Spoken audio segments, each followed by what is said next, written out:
Welcome back, everybody, to another episode of the League of Inches podcast, Supercoach edition. Double up this week. We promised it to you, promised 2 massive episodes. First one was completed. Now back to our usual Wednesday night time slots after last week missing that. Back into normality. I hope you're all appreciative of that. From the get-go, make sure that gets a like and subscribe. The fact that we've actually just committed to what we said from the start. So everything's come together, which is perfect for a crazy, crazy day. I tell you what, we've got sick people, we've got extremely tired people, we've got busy people, but we've all come together for this great thing called Supercoach, which I absolutely love. So I think this episode will be an absolute ripper. So if you're just tuning in or you've just tuned in to one or two of the shows so far this preseason, make sure you go back and watch everything so far because we've completed all of our in-depth deep dive team preview podcasts. So every single team has now had that deep dive done to them, which is great. We now turn our attention to slightly a bit different. We go into positions. So very keen with Trav's back and Jesse as well. We're going to rip into positions. And tonight we've got the big dog. We are going full on. Who knows where this will go, this one, but we're going fullbacks and centre wings tonight. So listening right now, you probably think we're crazy. We are. Smash that like and subscribe button again just for the support. Get involved. Please comment, guys. Commenting does a lot and it helps the page a lot. So please get involved with the comments. We will reply. We reply to everything. Get into the Legends group as well on Facebook if you want to go even further. Chat with these guys.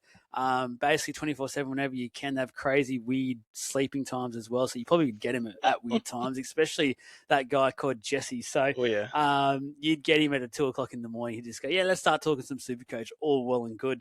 But I've got a couple little other things, but quickly just get the boys involved. So Trav, you're back, mate. We finished obviously it was Monday's episode. We did the last few, which you were gutted to miss because it was two of the really good sides. And Jesse actually opened up a few really good options for the Tigers as well, which I just did not expect. So it was a really good episode, but good to have you back.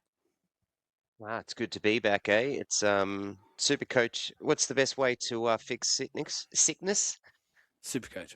It's to talk and play Supercoach. It's the only way. It's better. It's better than Panadol, mate. Doctor's orders. The voice, how's it going? This is the double up this week for you, which you're not used to much anymore. Obviously, actually, we've done it twice so far this off season, I should say. But normally you're the one day now. But let's. Have you had the butter menthols, the strepsils? Nah, mate, I don't need it. It's all good. We're back. I've got a second vocal cord set up box for Supercoach only. So yeah, my voice is very different during the day. This is my Supercoach voice. I'll give everyone a little peek behind the curtain. So we always talk during the day about what's going to happen in this episode, what we're going to do. Let's blah blah blah. Obviously, a couple of people here sick stuff like that. We're like, oh, let's just not F around basically in this one. Let's just get things done and get in, basically get out. So I think obviously we won't be stupid with that. We still want to talk in that. And then obviously I'll let you pick who it was.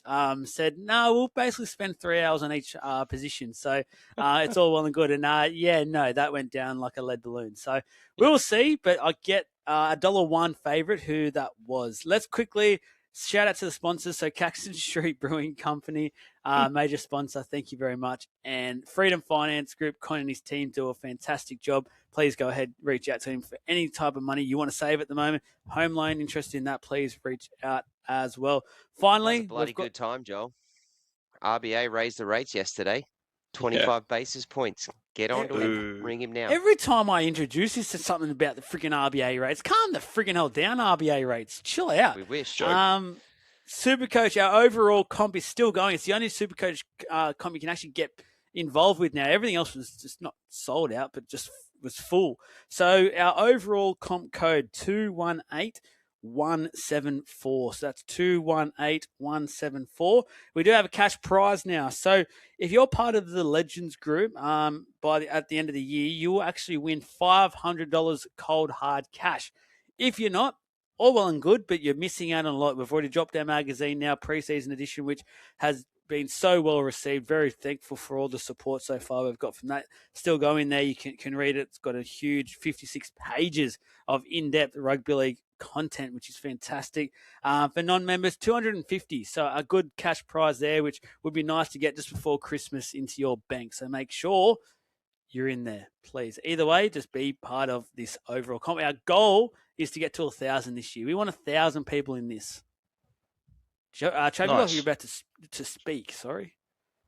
No, I was listening, but I suppose, seeing as you've thrown it to me, be a good amount to get for those video gamers, because GTA is coming out about September or October, and I need hear a this lot of every credit. 2 weeks. I They need a get lot pushed of back. credit. Mate, it'll be mid-year next year. I'm over waiting. Let's not open this conversation because this could go anywhere at the moment. All right. I think I've ticked everything off that I needed to talk about, which is fantastic, which means we can actually just get straight into this. So the plan basically tonight, so we'll tackle fullback first, and then we'll go up to centre wings. We'll go the real big dog to start with. So with this, we'll go through basically from at the start. We're going to do price point and all the way through, but we won't talk about every single player, guys, and we won't need to read out every single player. It's just be relevant points. There'll be somewhere we group them together. We're talking about them, and they're all got very relevant points, things like that. So deep dive, but a smart deep dive. We'll be quite clever with it, but then I say that, and I keep looking at the guy at top right of me, and I know for a fact he's thinking, no, we can talk about every single player. It's all good. Yeah. But anyway, let's go. Fullback. So James Tedesco is 869, the top fullback in the game. And obviously Reece Walsh just below that on 835. I thought both of them at the start would be a good sort of talking point because I don't think anyone out there is going to be owning both. It's a choice between one or the other if you're going to go up all the way to the top.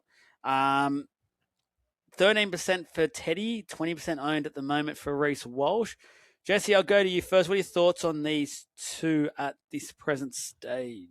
Well, as far as they go, man, they're the primos. They're the big dogs. Hey, like it's kind of them, and you can almost lump Drinky in there, but this year might be a little different. We don't know. I still think he is at the top. It's almost a bit of daylight between those two and the rest. And before that, it was kind of Teddy and a bit of daylight to everyone else. So Walsh has stepped his game up massively. Obviously, he's just become this world beater, and I really want to see how he carries the start into this season. If he can, if it's like he ended, you get a glimpse at the first couple of weeks and you go, okay, this is just the new edition Walsh that we're going to get from now on. I think you just lump him straight into the, number one, maybe even 1.5, but Teddy for me is still clear. I think Teddy's the standout fullback in the competition. I think even with his age and everything else, and new Cherry Evans is in there now, new 5'8". They got Reece Robson, so it's a pretty, half the spine's changed.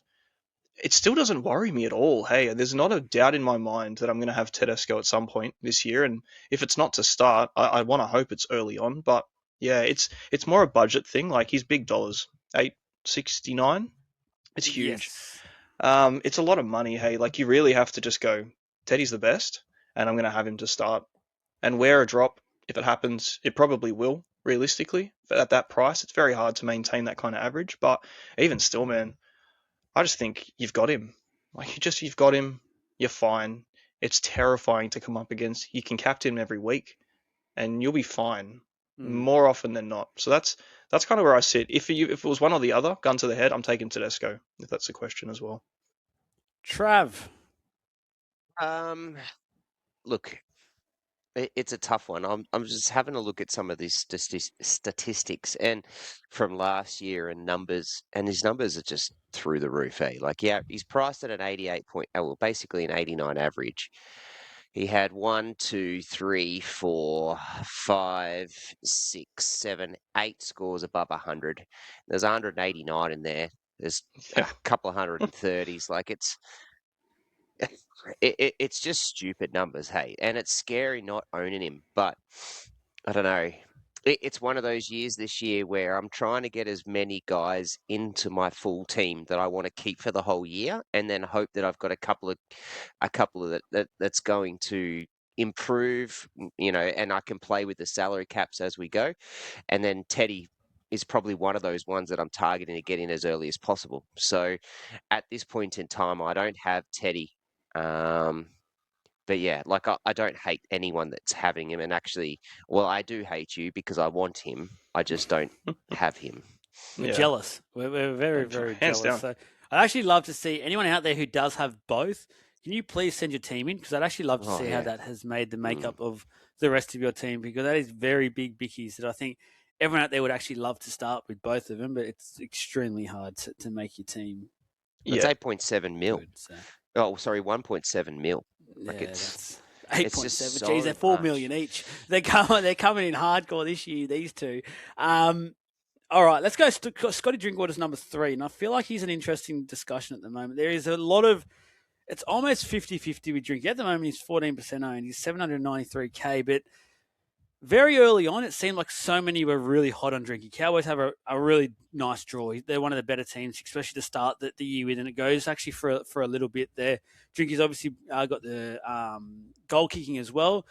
Then things have sort of fallen flat in recent times with the confirmation that Purdue is in the halves for the Cowboys, basically moving forward. I think, considering he's trained there the whole off season, I don't think this will be one of those experiments where Peyton, like last year that he did with Dufty, moves him basically within a week or two. I think this is a long-term play. And you guys will obviously be able to speak about this a lot more, but obviously from what we've spoken about in chats and everything like that, Drinky's numbers go drastically down whenever Purdue is in the half. So it's started to make a lot of people second guess it, get off him completely. I've still got him, and I think we actually all do at this stage. I just still got him because of the draw. I'm just thinking in my head, surely he can do something with that draw. But going off this chat, boys, Trav, I could easily be taken off. No, I don't want to talk to you about taking him off or try to and doing that. Like Yeah. he's just Scott Drinkwater. And I don't want to buy. I'm not going to buy into this conversation around when Purdue plays, he's not very good. When Purdue, literally, as we've all said many times, Purdue turned up mid-year just before Origin and got given the 6 jersey, and then off they went. And so it's different when you've now had a whole preseason and you've got all the practice or all the training together to get in and get sorted for the year. So yeah, I'm not going to buy into that. I really like Drinkwater. That early draw, Newcastle, West Tigers, Gold Coast. Storm's a tough one, but it's at home. St. George, like that's just fantastic for a fullback. And to be fair, if Peyton wants his career to be saved as a coach, it's going to be off the back of trying to make sure that Drinkwater's very, very happy and getting a very good taste of footy. So, yeah, I think everything just positively glows for the fact that Drinky's going to be pumping out hundreds in the first few weeks. Yeah, Jesse. I agree with it. Hey, like I know there's so much going about the average with and without Purdue in the halves and the centers, and I'm sure everybody has seen it. And if you haven't seen it, it's basically a 57, 58 average with Purdue playing in the halves, compared to about a 96 average with Purdue playing in the centers. So it is daylight difference. It's very drastic, and that's what the fear mongering is about. Like it's, are you going to take this 60 average for nearly 800k, or is he going to be the Scott Drinkwater that we've seen flourish for the last 3+ years, averaging over 80? Like I echo Trav's points too. Purdue got shafted a lot last year. Like he was a gun, and I started with him like we all did, and I carried him all the way to the end. I didn't trade him once. I played him pretty much almost every single week, and I loved it. When he had those games in the halves in 5-8, it was a bit rocky.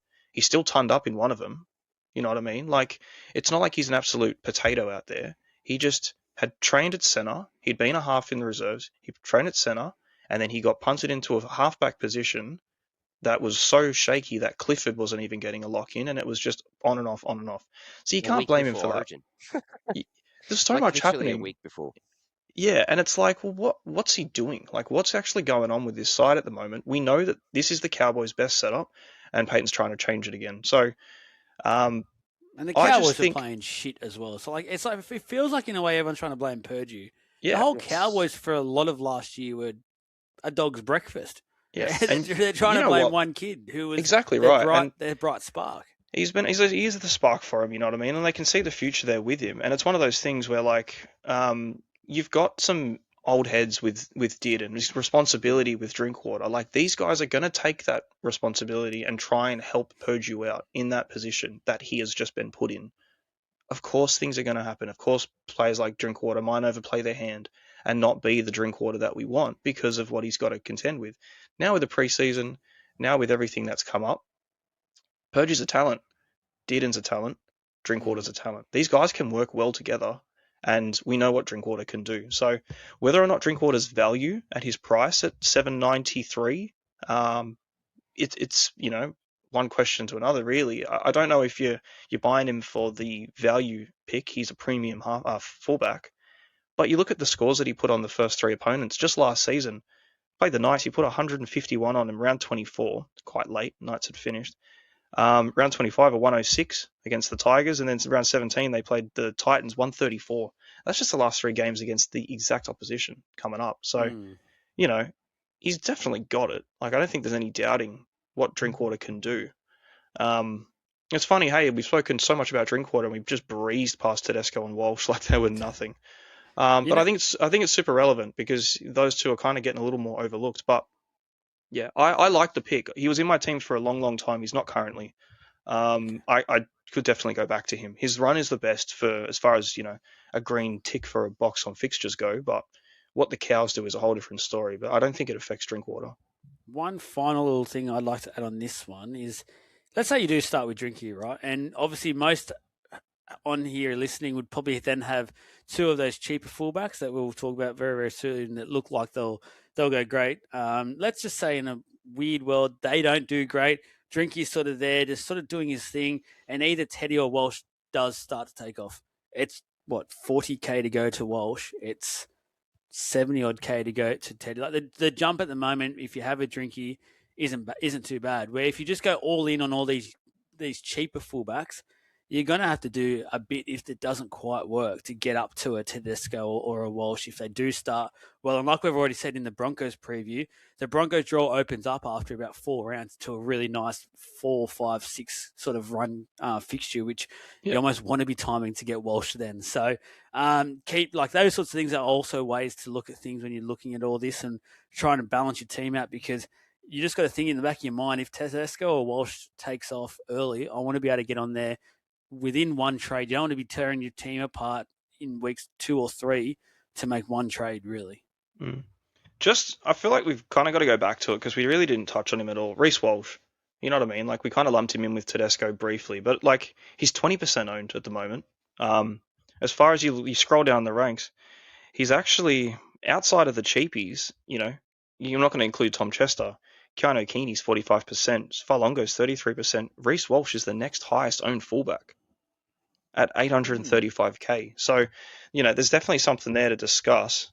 With their starting fixture, Penrith, obviously they go into the Eels again, expected to be better, and then Melbourne. Like, what do you reckon on there, Trav? I'll just ask you, what 835K, 20% owned with 2 out of 3 of probably the hardest teams to play against defensively.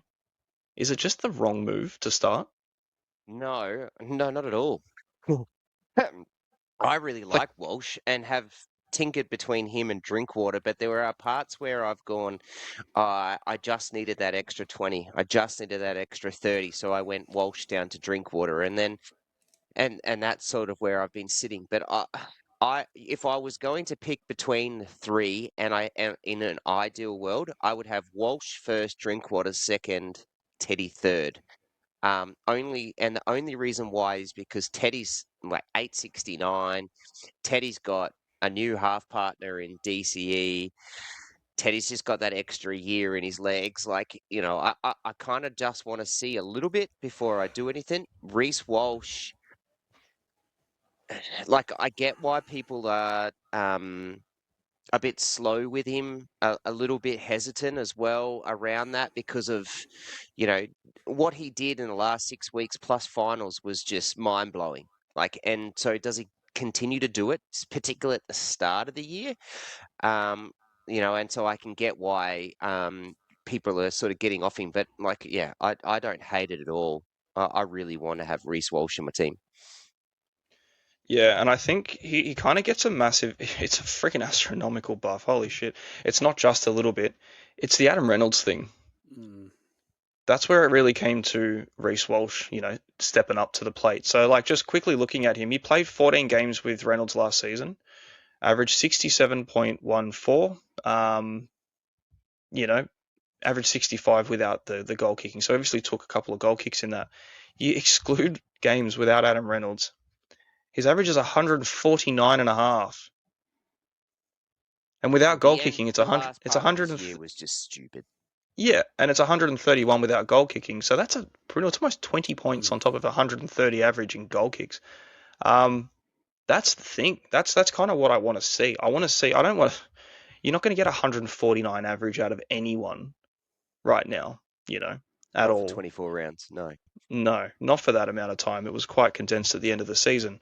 It's more, can he hold an 80 with Adam Reynolds in the side? Can he hold an 85 to justify the price tag? Without goal kicking, obviously I wouldn't say that ceiling is capped, because Walsh can just go bang and his ceiling can be a 130 if he wanted to be. The goal kicking obviously helped lift his floor up 20 points, which when you're at 130, it's freaking crazy. But yeah, I think it's probably inevitable that Reynolds does have a stint on the sidelines at some point this year, and then we're going to see that. And like I've said it year in, year out, there's a time to buy Reece Walsh, and there was a time to buy him last year, which is obviously when a lot of people did, and they reaped a lot of benefits out of it. To start the season with everyone expected to be fit, for me personally, the 20% ownership is very, very high. I just think it's really, really high. For that price, and you're just going off recency bias about it and not realizing the little things that accounted for that 149 plus average. So just felt like I had to be spoken about a little bit. But again, if I come up against him round one in a head-to-head, I'm shitting my pants. So there's a reason why people in draft night are talking about him as like a one pick at the moment. It's insane to see what's happened in the last 12 months when it comes to Reece Walsh. I'll just end with the three we've spoken about. I think it's fair to say right now, boys, is that you need to have at least one of these in your team to start the season with. And ideally, yeah. Yeah, you just need to make that happen. So that way you sort of, obviously you're doing it for scores, and you also just protect yourself in a way as well, to make sure whatever happens, you're accustomed to. Let's go down a few. So Dylan Edwards, we've had a pod post up with him recently, and Hemiso Tabuai-Fidow, we actually spoke about him just the other day on the Dolphins pod. Both I don't really think are much relevant, too relevant at all. 2% and 4% owned. The next one I want to talk about is at 6, Tom Trbojevic at 692K, which I was surprised by this figure, 13% owned currently. I think there's a lot of people out there that have the wool over their eyes a little bit. I've spoken a number of times that I hear all these people say, how good is it that he's going to have to do more? DCE's not there.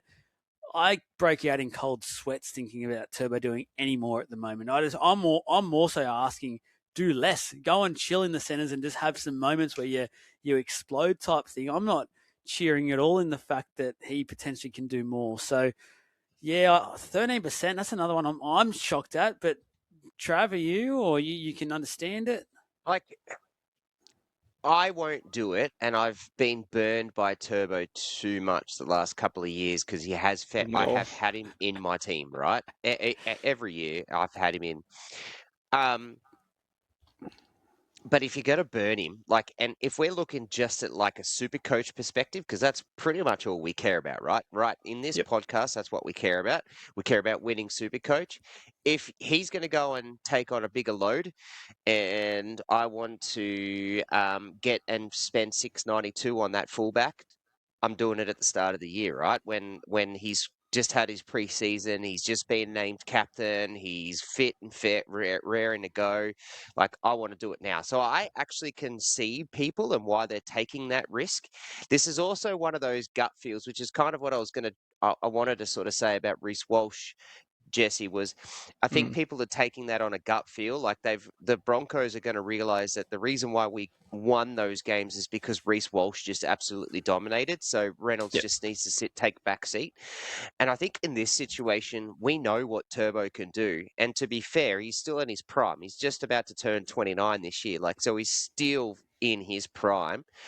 I think this is a gut feel at a good price that people are trying to take. And the same kind of thing happens is with Drinky, is that he's at that good price where, maybe there is a cheapie that I can drop him down to if he doesn't jump in, and he's not that unattainably out of reach for those guns. So, yeah, I don't mind it. I personally am not taking that risk. I'm sick of taking the gut feel injury guys into my team and having to use a trade in the first few weeks because of it. So I'm avoiding that. But bloody hell, like if he does, I'm going to find it hard not to do it. But then again, I'm still sitting here thinking, I'm so sick of seeing Turbo be injured. And I'm sick of trading him in and out all the time. So I don't know. I see it, but I'm not keen. Yeah, I see it as well. I'm a Turbo free man this year. I'm declaring it now. I'm not going there this year. I'm giving myself a break. If he gets 150 3 weeks in a row, you're going to do it? No. You're going to find it really hard. It's so hard. Yeah, and that's the thing, right? It's so hard not to. And then he probably gets injured that time we get him all in. So, like, it's, it's such a shitty roller coaster, but you do it because it's Turbo. I'm doing Jesse's take a few weeks ago where he goes, he'd rather just sit there and enjoy him from an NRL point of view this year than stress about Supercoach. So I'm in that. Yeah. I'm in that mind frame. Jesse sold me in that the other week. I'm doing it. Yeah, I think that's probably the easiest way to go about it too. And like you just enjoy Turbo for what he is. He's just a fucking weapon. He's good at what he does when he's out there doing it. And that's the issue that we have, is like he just sometimes doesn't do it.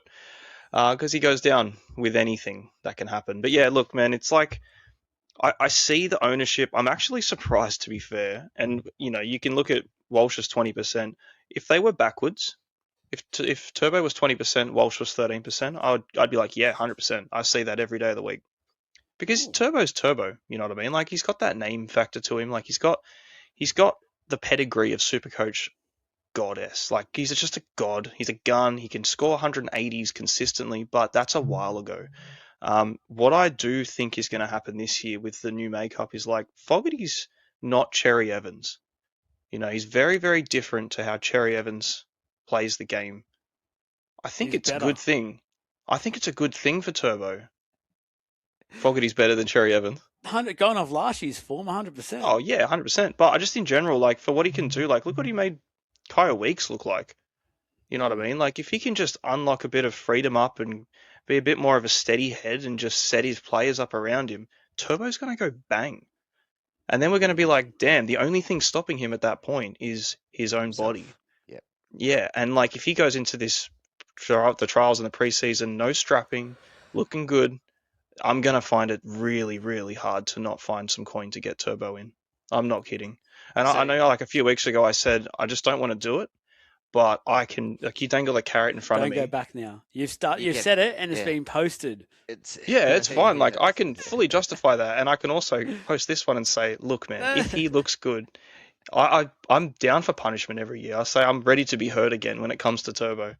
It's that X you just keep going back to. It's that old story. It's just that thing too good, But you always enjoy it still, though, eh? Like even though you do it, you're like, oh man, I wish I still. I know I'm going to regret it. I know I'm going to regret it, but that's a problem for tomorrow. To be fair, last year, round one, he actually started with 113. 113. Yeah. Terrifying. And that's a good segue to what I was going to say. He played 18 games last year. He averaged 70. In those 18 games, only 8 times did he actually score above that average. So, like, there was games in there that was 24s, and then there was a 180. Like, the disparity of that is just ridiculous. He started at 875K. At one point, he dropped all the way down to 485, which was in round 16. And then he blew it out of the water back to get himself back up to 804. So, It's risky business. That literally just talks. It just gives you numbers around exactly what we've said here. Like it can happen, and he can do it. Just maybe you do start with him, and then he does get that round 5, 6 injury, but he's pushed out a couple of hundreds, 300s there, and you say, "See you later." Now you're Yeah. rookie. Even if he was in the 5s, it would be a different conversation, in my opinion. That's a lot of money to shop down to. But the other thing to say is he's also got the round 3 bye. Yeah. So, take that with a bit of a grain. What does it mean? You're not going to get that price rise. It also means you're not going to not get a price increase if you do want to get him later. So you can watch him. Yeah. Like, there is every chance you can watch him for the first 2 weeks and just go, you know what? I just got to get him in for that round 4 because he's looking fit as. And he plays the first 3 games at 4 pints. Well, yeah, that's the hard thing as well. He's got a freaking immense average at 4 pints, and that's when you want him. Like, day games, 4 pints, Sundays, that kind of thing. You just know Turbo's going ballistic. Yeah. I don't know if I'm helping anyone or just confusing him, but I was going to say I'm going now. Well, we've made some valid points on Turbo. Let's head off. Gutho, Iongi are next in line. Not talking about them. Ian and Tracy, put them all together. No, thank you. There's a reason why Connor Tracy is currently 0%. Lost his centre wing duel as well, which was probably the big thing that appealed to many last year. Kalen Ponga next, 607K in 10th. I just shouldn't even be saying that's all about the money. Ownership percentage is 13%. I used to have him, don't have him anymore. This injury news has basically scared me and I believe probably many other super coaches away from him. I am looking at him firmly though. I love this whole first 12 or 13 weeks. The Knights have basically day games once they get back from Vegas, which is unreal. They're a whole book era. Knights will be a lot more attacking and exciting, and I predict Ponga to flourish off that. So I definitely envisage having him in my team probably quite early. I just don't want to start with him with all this injury news. I don't like it. At least you'll know because he plays in Vegas. So I don't have to worry. If it was one of those ones where like you can't commit to him first off because you want to find what's happening for team lists, he's the first team named out. So you'll just know if he's fit or not. But yeah, I'm not keen, I'm not anymore. I'm just off him. I just want to see way more. And it's funny, like you can blame injury, you can blame this and that, and you talk about Turbo, just a minute ago being like, oh man, I'm ready to be hurt. I'm just not with Ponga. I'm just not ready to be hurt. I just think, even at his price, he's 607K. Surely he can't get worse than that. And I said that last year too, and he got lower and lower. And I thought, yeah, he actually can because he doesn't want to be there. Maybe it was an Adam O'Brien thing. Maybe he just, was doing what he could do to get himself a new coach. You hung on to him for a long time last year, didn't you? Too long, because I had too much faith in him that he'd turn it around. That's what you're hurt still. You're carrying it on to this year. It's a new year, Jesse. It's okay. How long is your list? You've got Cody Walker. You've got Kalen Ponga on it. Turbo's on it. Who else is on this list of yours? A list of what? No ownerships? No return. You're not going back there. Did you just hear me about Turbo? The never again list. The never again. Cody Walker's Cody Walker, coach. Dallin. Cody and Dallin. Absolute lock-ins. Well. Yeah. I'd rather Ponga than Turbo at the moment. Yeah, I don't know about that. I would too. Okay, that's fair. Another thing for Ponga is obviously the goal kicking. It's a big thing. It just is. It just is. Like if you want Ponga to be an 80 average guy again, he needs a goal kicking.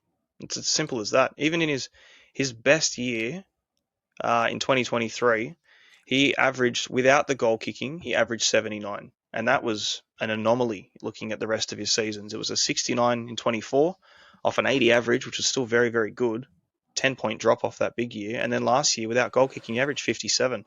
He's unders on his current average if he doesn't goal kick. You're really just relying on his fitness, and he doesn't have it right now. So, yeah, I just don't know if he's a buy to start. But if he can drop some more coin, or who knows, you might even bank 100 or 200K. If Ponga drops more coin, I won't even I'm not going there. That's the thing. I just don't want to go there. I don't think that's going to be Kalen Ponga at 600 is like a bottom out gun, right now. If he bombs out even further, that's a definitely no zone. Yeah, especially considering the Knights run is decent enough to start off anyway. So it's either start or don't. Cowboys, Manly, New Zealand, Bulldogs, Raiders, Tigers, Roosters, Penrith, South. I don't have a bye till 12 either. Yep. Yeah. Ponga's, look, I like the price of 607k, but you're buying Ponga with massive risks, unfortunately, which is kind of like Turbo, but I would go Ponga before I buy Turbo because it's $90,000 cheaper. So or 85. That's the only reason. Literally, that's the only reason. Because surely Ponga can't get worse. I can't see Ponga getting worse in that team. Yeah.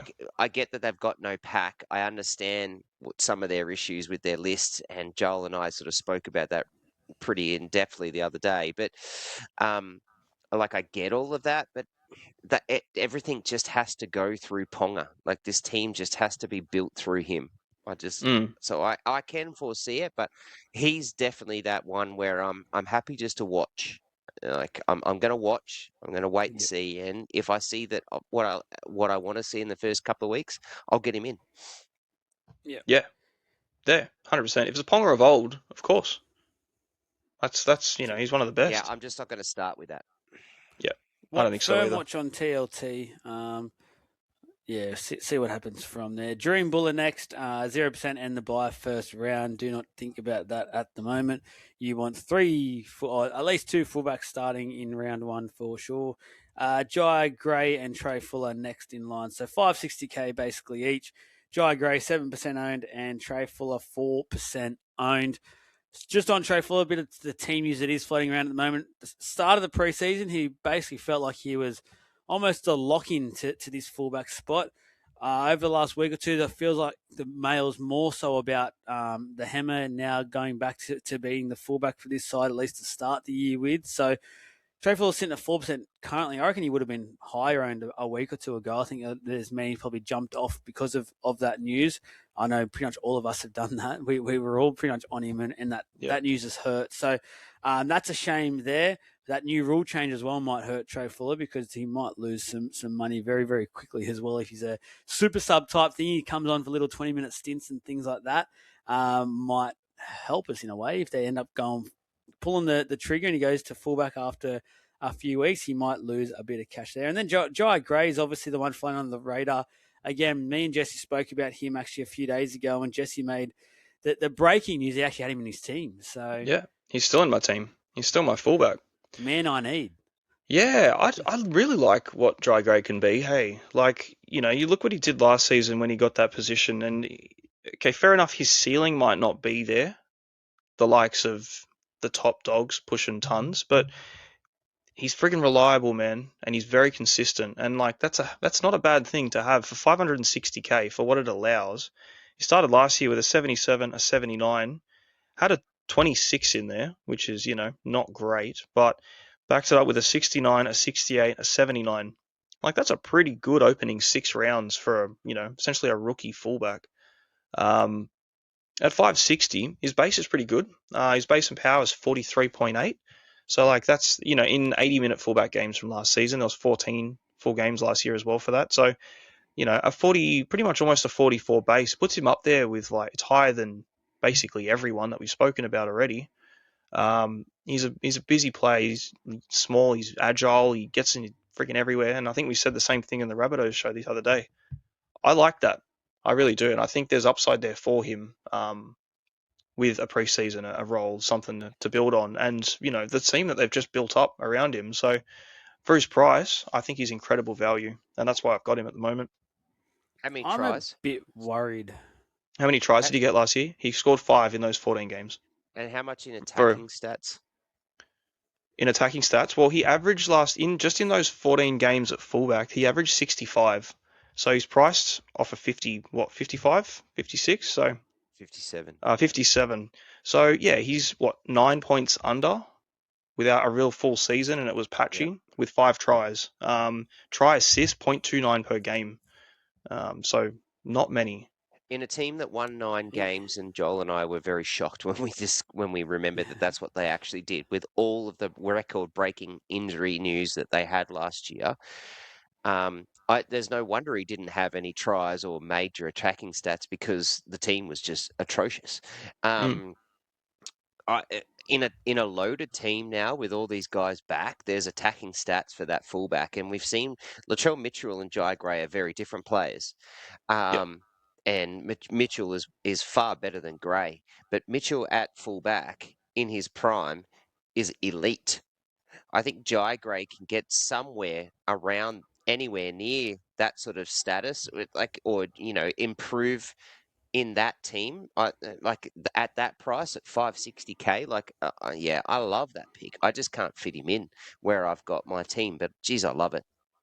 My only worry with the Dry Gray pick is he had some good games. Like he had some games where he was so involved last year. He was over involved, and I don't see any hundreds here. We just spoke about Ponga, who's about 40K higher, who basically did nothing last year, and he's still able to have a 130 game in there. Like he's able to get to that level. I'm just a bit worried and cautious that Jai Gray can't get to that big number. He can be ultra consistent, and that's awesome. But for me, how I want to play my fullbacks, I want to go that guy can get that triple figures. Yeah, well, Ponga's 130 game was in round 2 when the Knights actually knew how to attack, and then won. literally following game, you're like, where has Ponga disappeared to? They just forgot how to score tries. Jai Gray didn't really get the opportunity to do much, but he impressed in that small sample size enough. You know what I mean? Enough to get a fullback spot and put Latrell Mitchell in the centres. Like that's got to mean something. He was also the guy last year a lot. There was no Cody Walker, no Latrell a lot of that year. All these big dogs coming back. All these Cam Murray as well, who will demand the football. They will want their hands on the ball as much as possible. So I like the pick. I like what you. But I'm just trying to sort of say the other side of the fence as well, where there's a few too many. I don't quite like it to start with. Okay, cool. Fair enough. All right. And just on Fuller, obviously you guys will talk about him in the season once he hopefully gets that fullback position at some point. But at the moment, obviously he's not a play until he's confirmed fullback. Kyle Weeks, Will Kennedy, Chance, Nickel, Clockstad, they're all sort of the same there.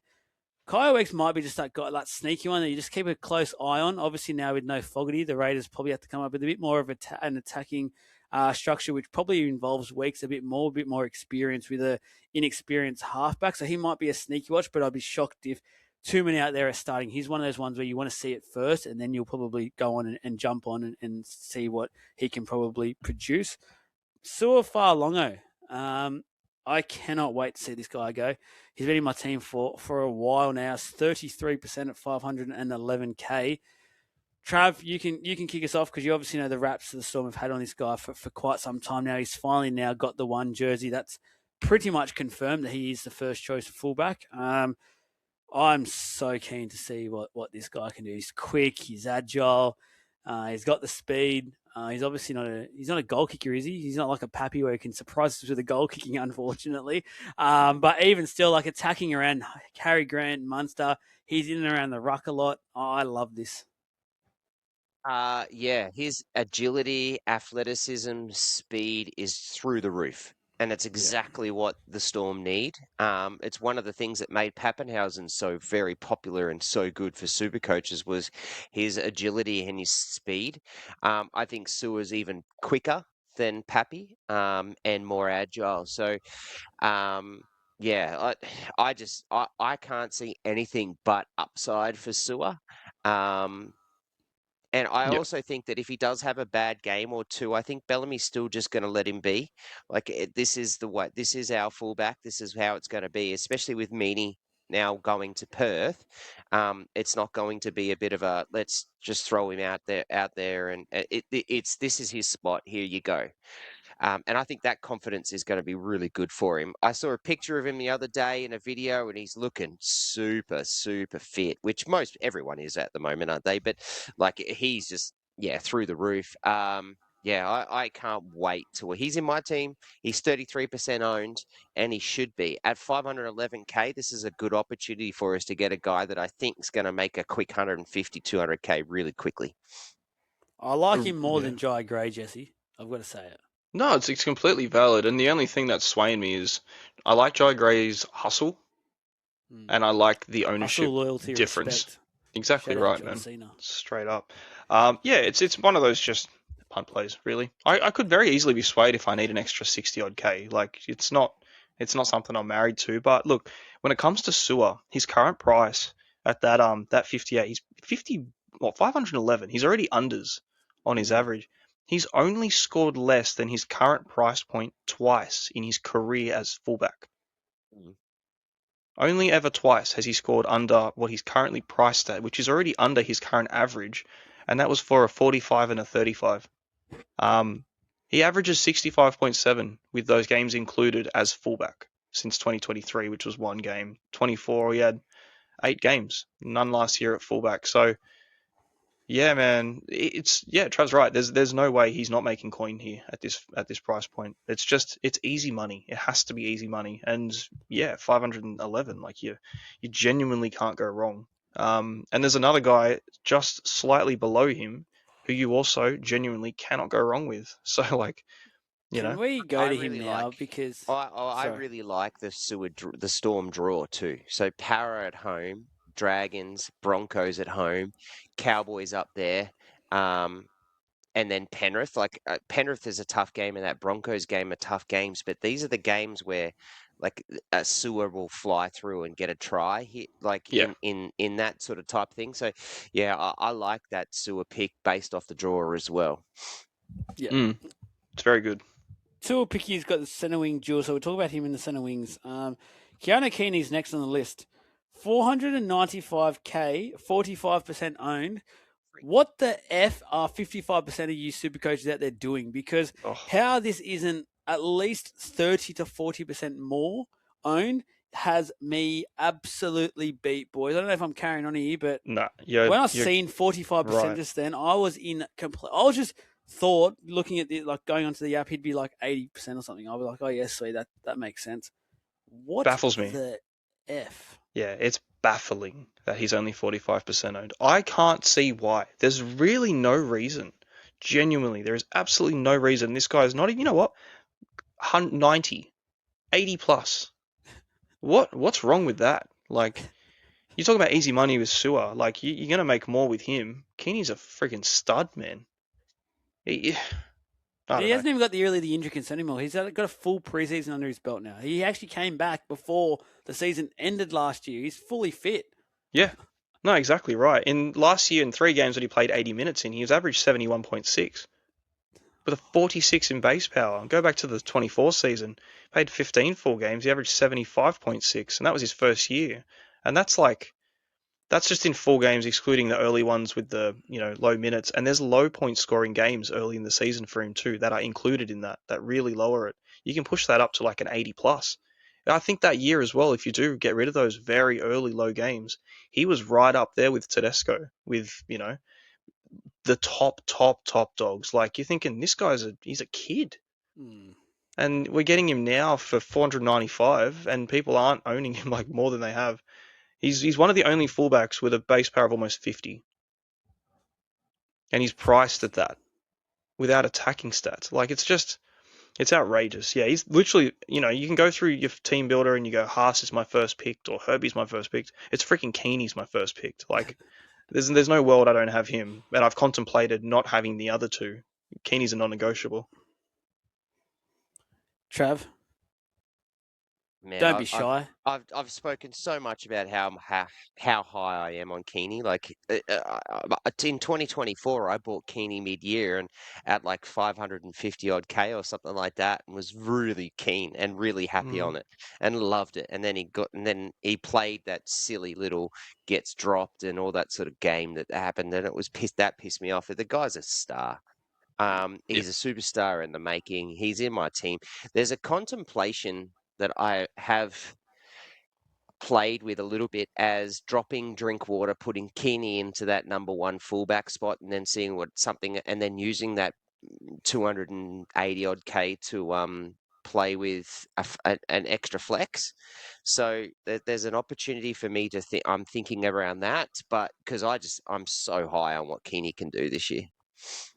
Yeah. I don't hate that play at all. Well, that's kind of how sorry, Joel, I'll let you. No, go. I was just saying that's kind of how my fullback flex is structured at the moment. Like I've got Keeney and Jai Gray, which could very easily be Sewer, and my flex isn't a fullback. My flex is a half.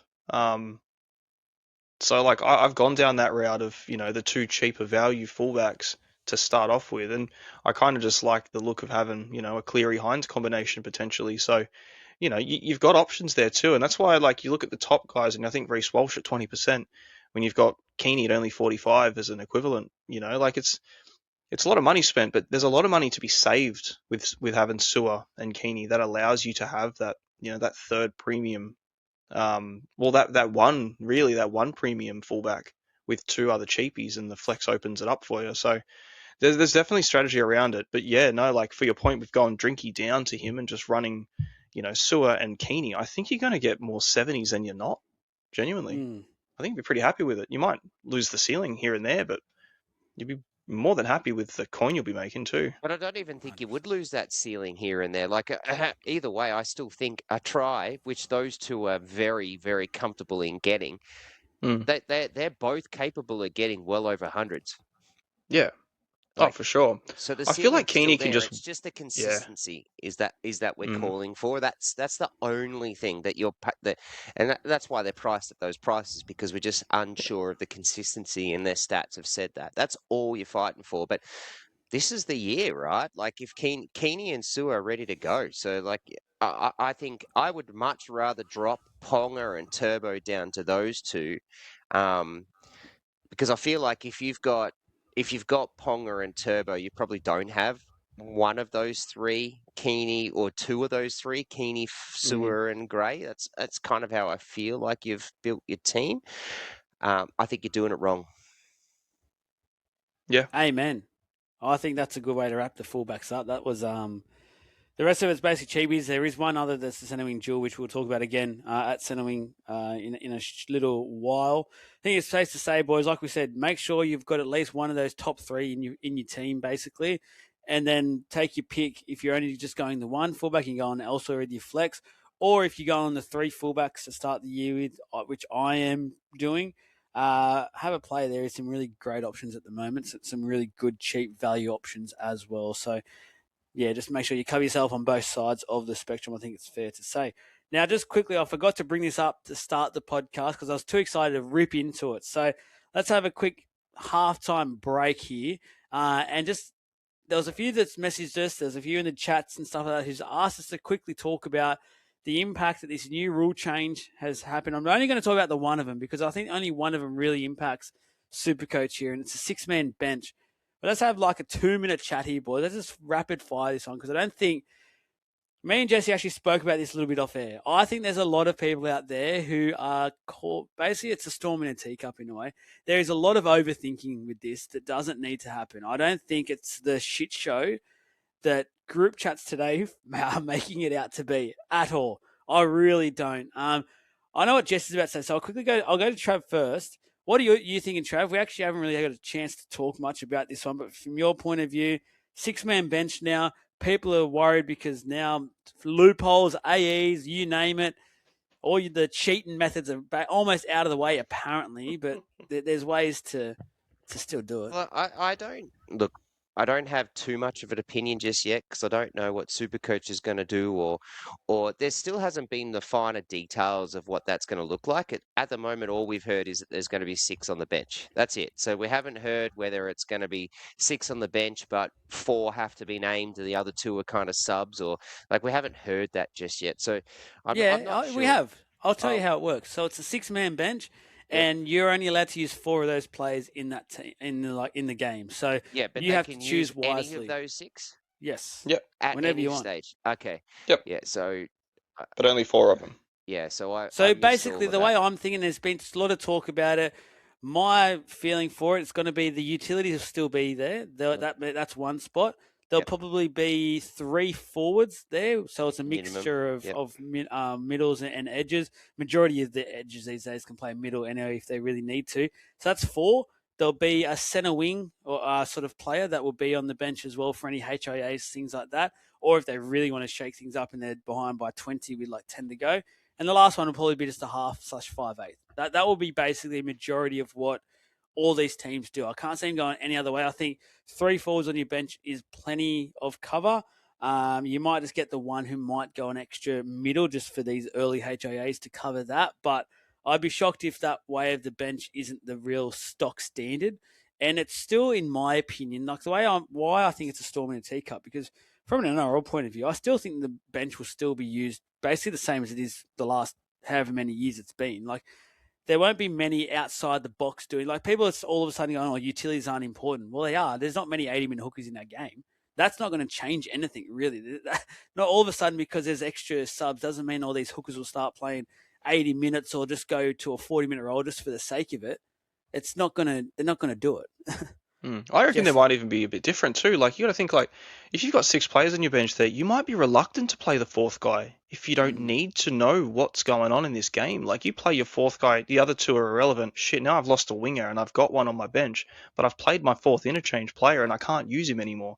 So this might even be like, oh, I've got my 3 guys that I'm pretty consistently playing. I might just see what happens and see how this game plays out before I roll the dice on the last dude out of the 3 that are left. And that's going to add more minutes to the other 3. Like, there's so many ways to look at this. But as far as the flex side of things go, what are people reacting like this for? Like, it's not the end of the world. If your flex is someone, or your loop option.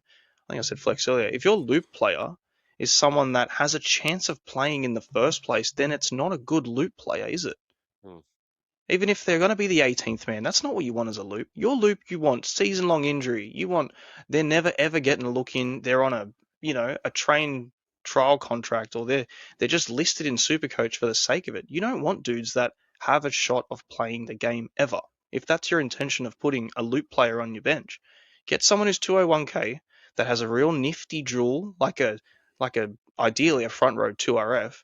Ideally, a front row 4 would be the best position for it. But if you've got a 5'8 centre wing, or if you've got a 2RF 5'8, or there's a couple randoms out there, look for who's got a late fixture. Look who's never ever going to play a game this year, i.e., Walsh from the Cowboys with a 2RF CTW duel at 201.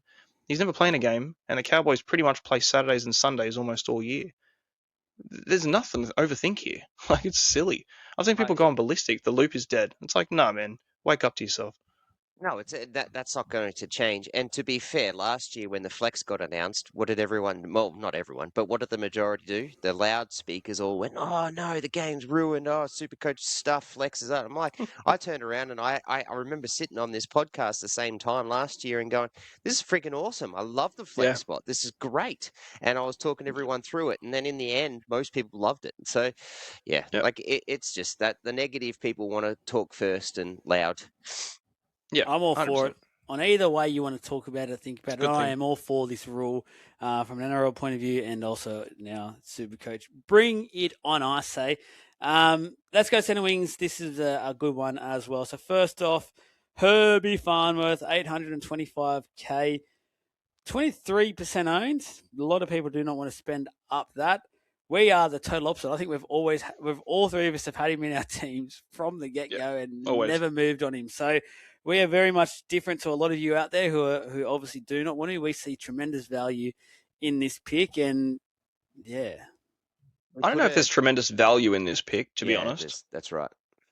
There isn't tremendous value here. If anything, you might be overpaying, which is probably the most likely scenarios to start the season. You're paying 825k for him. It's like, well, that's about as high as it can possibly get, but he's about as good as it can possibly get. And I'll pay the 825. I meant value is in points. I'm happy to just pay it. I don't care. Yeah, well, points, cash, like they all go hand in hand with each other. If you're looking for value and you're looking for cash gen, you're looking for someone with upside, etc., there's probably other ways to make coin here. But if you're looking for just an absolute oily stud to watch every game, I'm taking Herbie every day of the week. And I said that the other day too. Yeah, I'm not starting without him. Like, it's 59 plus in base power alone. Plus everything else that he was doing all year.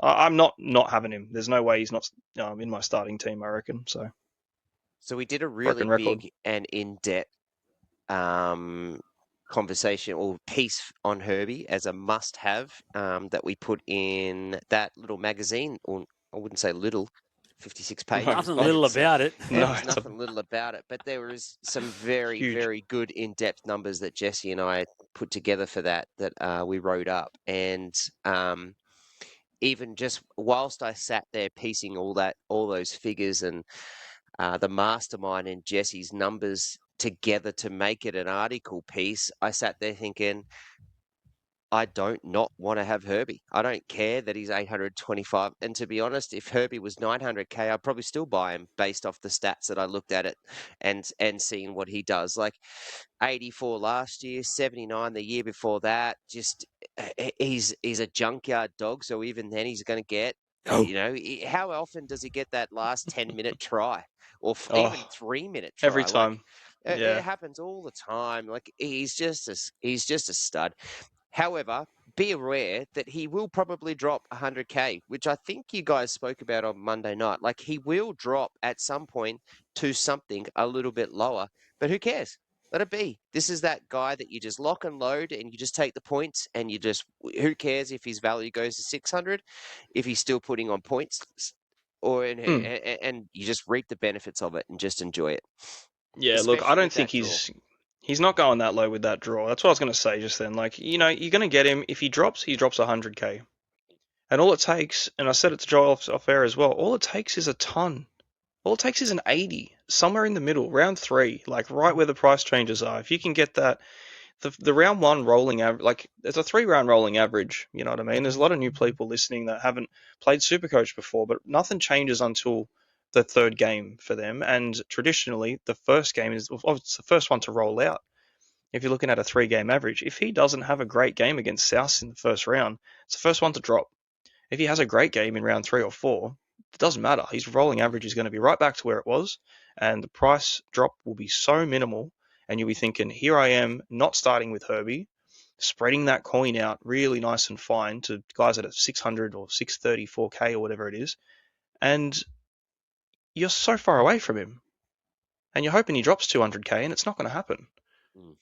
Or, it's unlikely it's going to happen that far. I'm not saying it's not going to, but it's very unlikely he drops 200K in 6 weeks.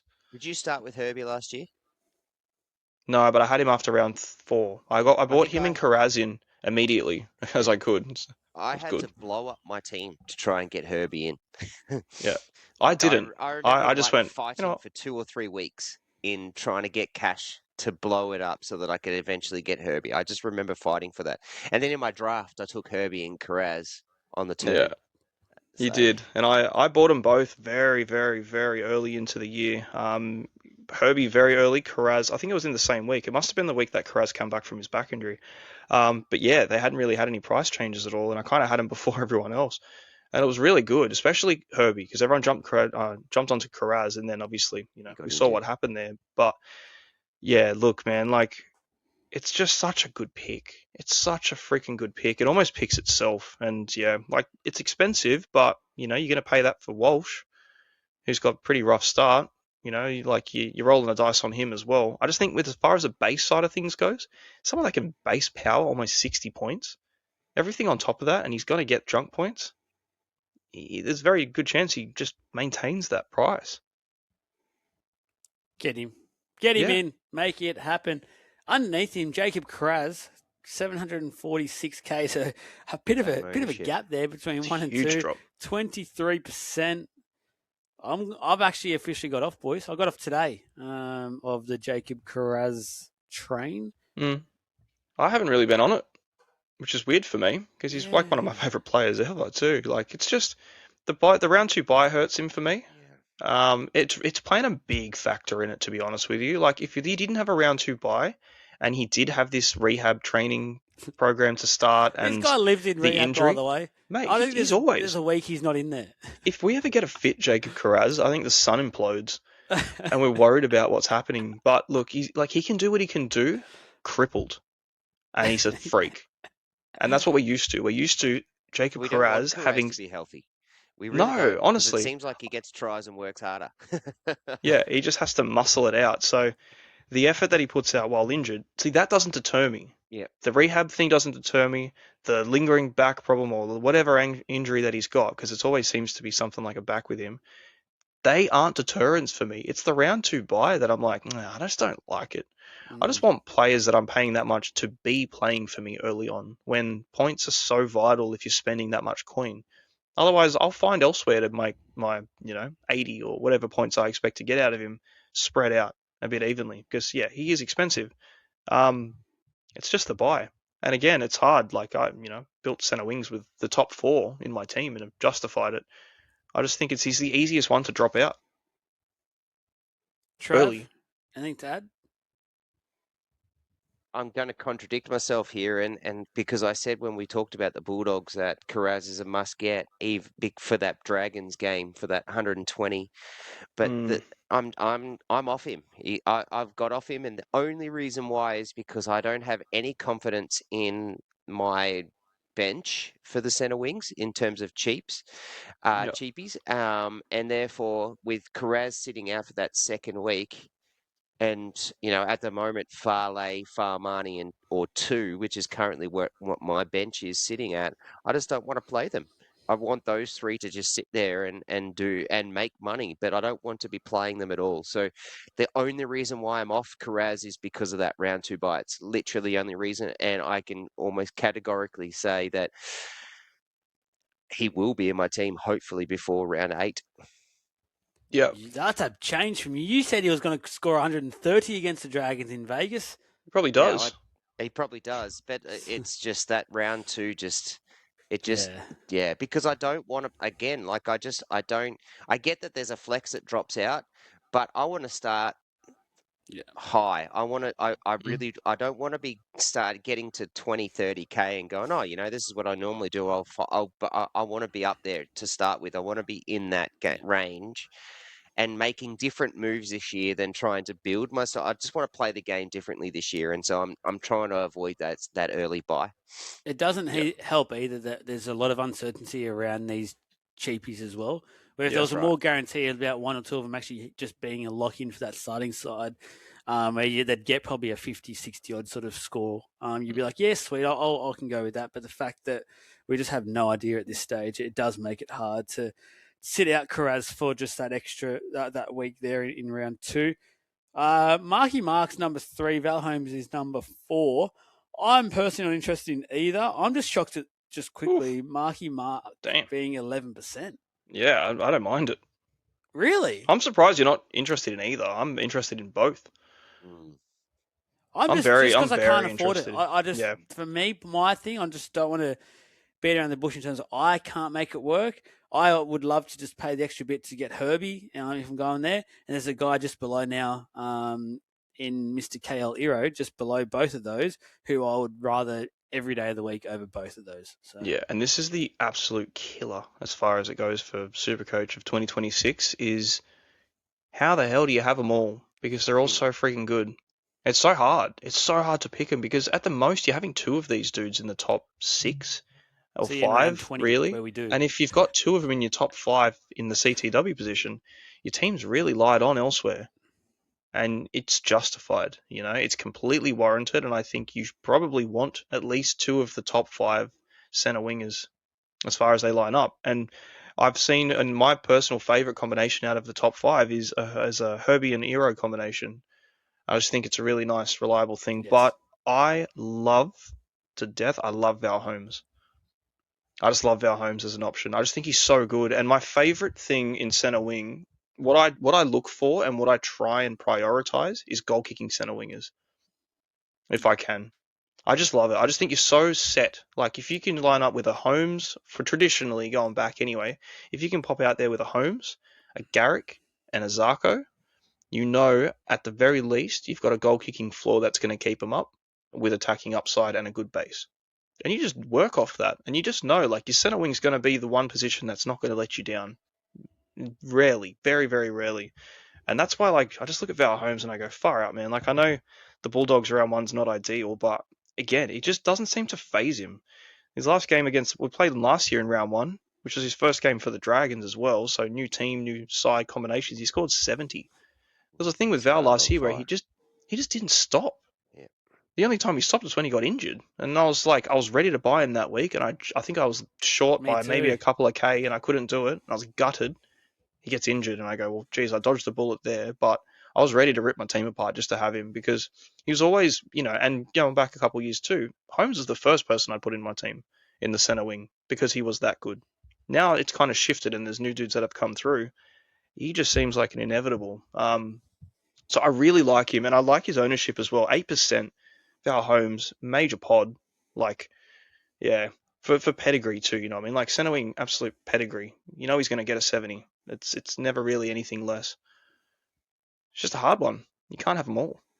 No, I like. We're clutching at straws. We're picking and nitpicking to find reasons why not to get these guys because we can't afford every one of them. I don't Yep. want to get Marky Mark because as good as his year was last year and the amount of tries he scored, there was a point where he still, at round 15, he had an average of 68 and he blew that out of the water to push it up to 75 because of 4 big hundreds in the end of the year.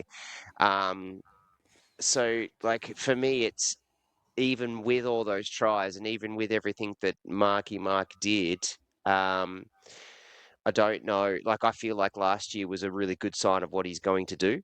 And I think this year's going to be the same. If maybe a slight drop off because of the DCE Walker halves combination, and we'll see what happens there.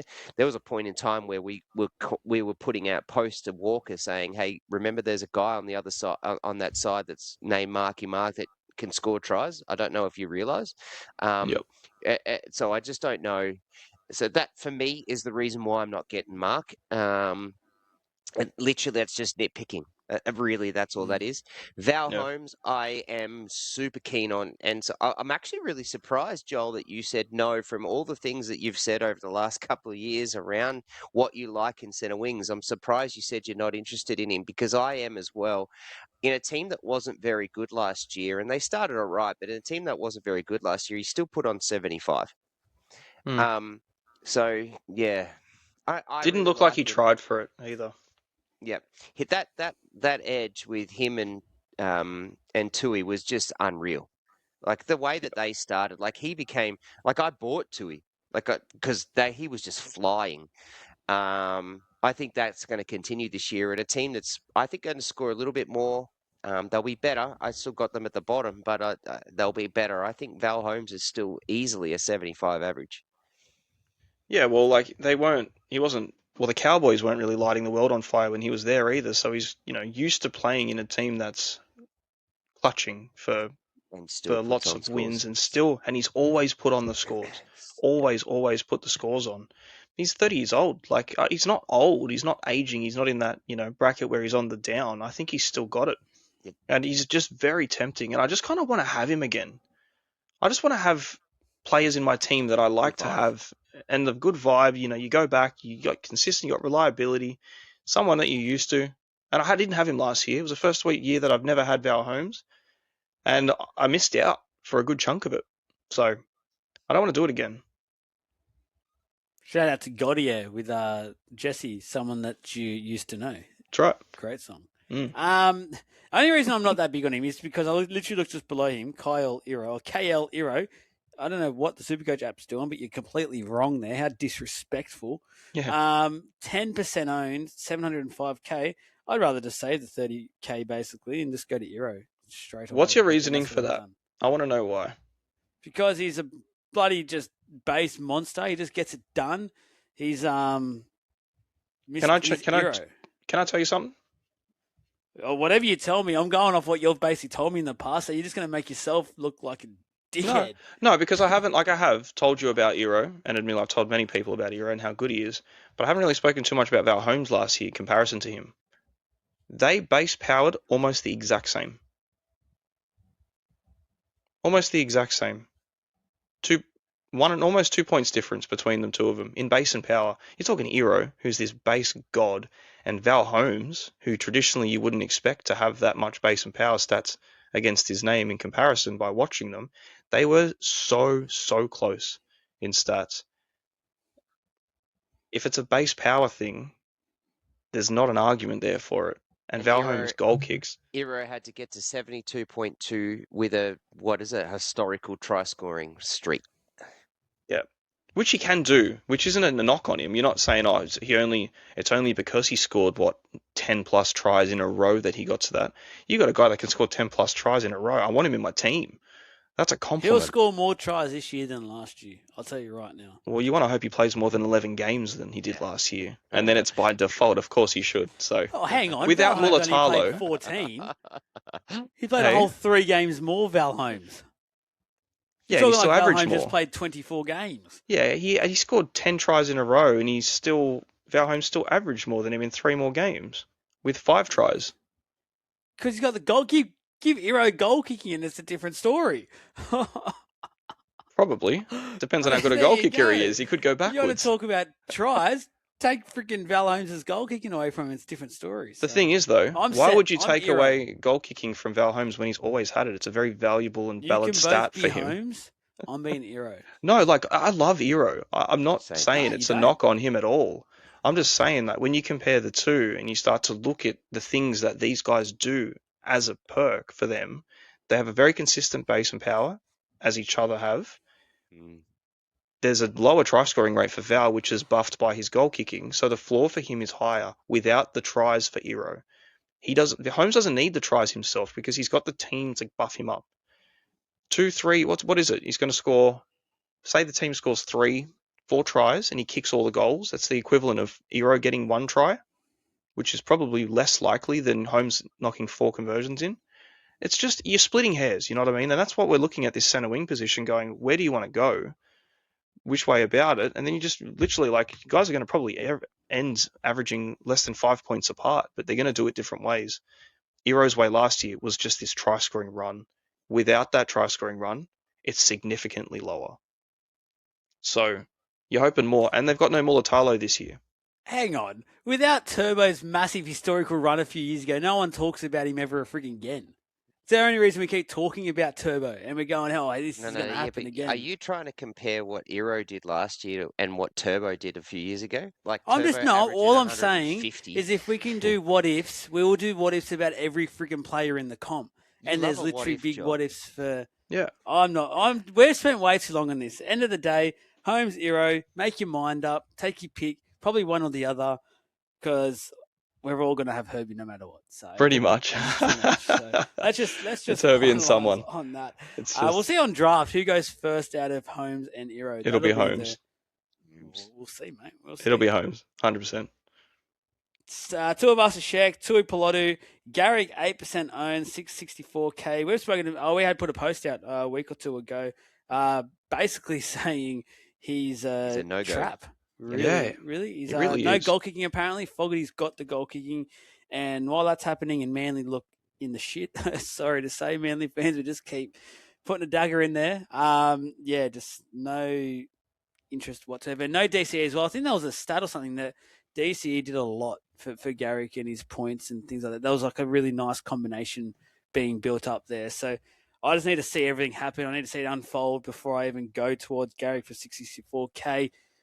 Well, he loses. Fair to say? He loses 10 points an average immediately just by not goal kicking, which is just, it's too much. You know what I mean? It's not always a necessity for Garrick to have a goal kicking buff because, he can score well without it anyway. He hasn't been, a top 3 center wing, or top 5, I would say, probably for the last 5 years, just because he has goal kicking. It's awesome that he has the goal kicking and it puts it up even more, but take the goal kicking away and he's still a top 10. He's currently ranked at 8 in this list. Without that, off that 8, he's going to drop quite far. I just think it just really depends. Cherry Evans is a big loss for him. Fogarty, we don't know yet. And he's not going to have the buff to keep his floor up. So I think to start with, you're going to get suckered in if you're looking at projections with 101 thinking, Matt, I've got Garrick and he just dominates against Canberra or whatever. Canberra's good side. He's not goal kicking. The team's different. It's just not worth the punt when you've got so many other options below him in price and you've just slightly above them. You've just got some just freaks, just elite dudes that are going to get that score. So yeah, there definitely will be weeks that Garrick will put up a ton without goal kicking and you'll be like, oh man, Garrick's still good. It's we're not denying that, but I just think for the time being, he's worth a look. So ownership's quite high. Well, 8%, it's really not, but still more than I would think. Anything else, Trav? Nah, not really. Not on that. No. Bradman Best next, 2% owned, 656k.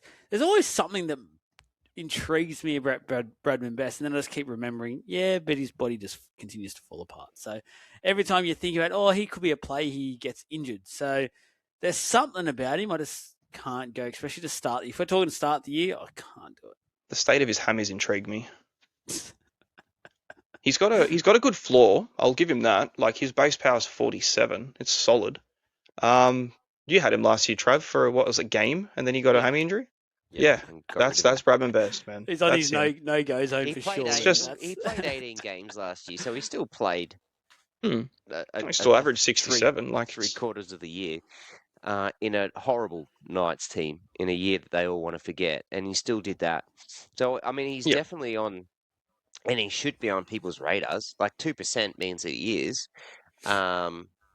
At 656 though, with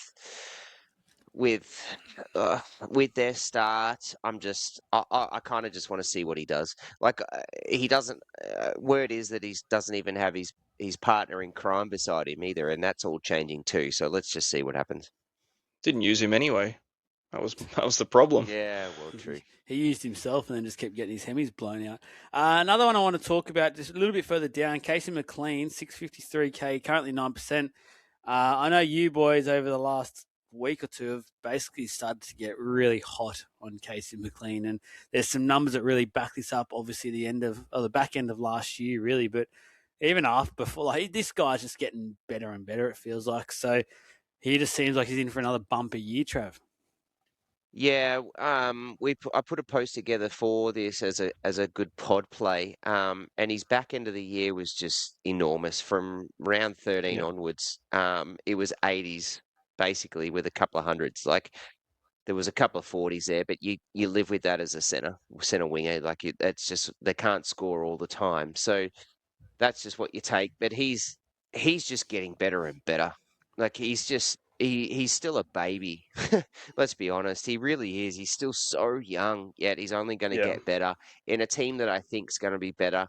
I actually, as tough as that draw is early, I love that for Penrith, because this is not just a let's turn up for round one. It's like, I've got Broncos, the Sharks, I've got the Roosters in my first three, then I got Para, and then I got Melbourne, and then I got the Bulldogs. Like, they'll be sitting there going, you know what, we're ready, fit, firing.